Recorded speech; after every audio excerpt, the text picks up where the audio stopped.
Okay, so let's check for a figure 8 again. Unlock your mixer. Oh yeah, much better this time. So you can see as I'm leaving my figure 8 on top, it's just kind of trapped on top of the batter. Okay, again, figure 8, staying on top. Okay, so while I'm preparing my bowl, while I'm preparing my flour, I'm going to give this 30 seconds more, and then we will be ready to go.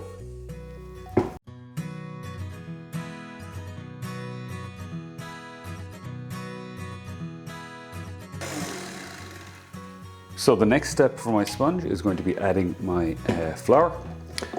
So I'm just going to take my bowl off my KitchenAid, and I will meet you back here.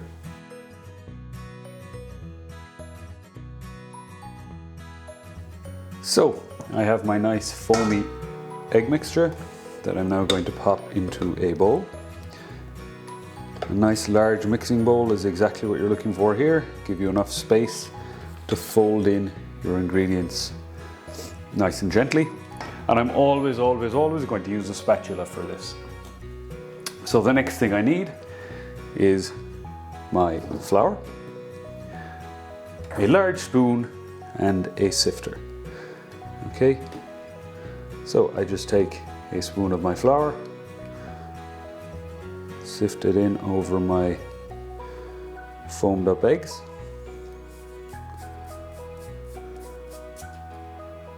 Okay, and then gently fold the two together until I can't see any traces of flour in my dough, or in my egg foam, I should say. And once I can't see any flour anymore, and I've scraped the bottom of the bowl, because flour is heavier than eggs, so therefore has a tendency to sink. When I can't see any flour anymore, I then add my next dosing of flour into my batter.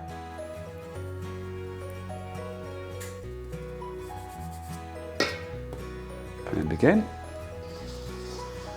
folding in this part.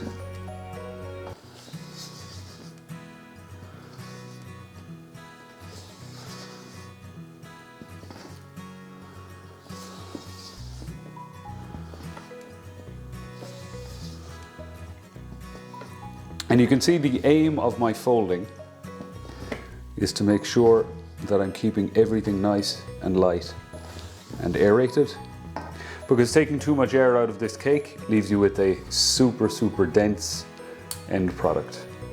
And the idea behind this cake is we've whipped so much air in there that it should be nice and light and airy. Okay, so next addition of my flour, struggling with my spoon. So I'm going to put that to one side.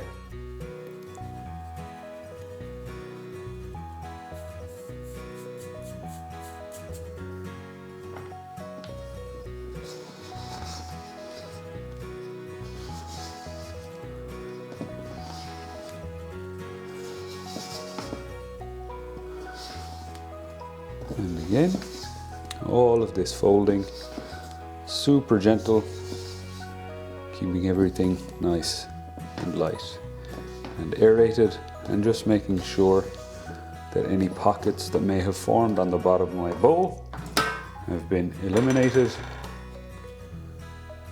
And then the final lot of my flour.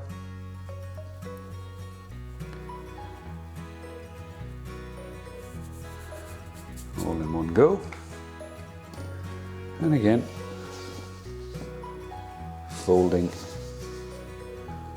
my flour into my bowl, or into my egg foam, like so.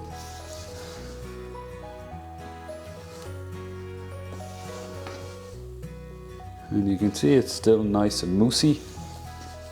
Again, I'm a big fan of technical terms, so nice and moussey with your egg foam. And I'm just working backwards to make sure that I don't have any pockets of flour stuck at the bottom of my bowl.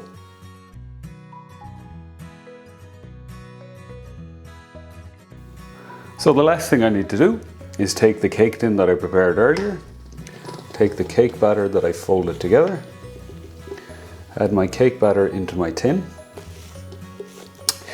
The reason I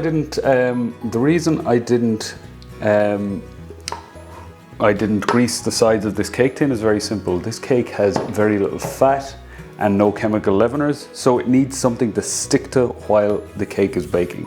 So I have an ungreased tin. I have my sponge cake ready to go, and it's going in the oven for kind of 20 to 25 minutes.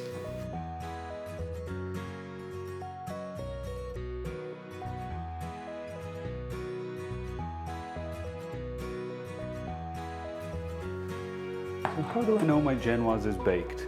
Well, I take a toothpick, I stick a toothpick into the center of the cake, it comes out nice and clean, it is ready to go.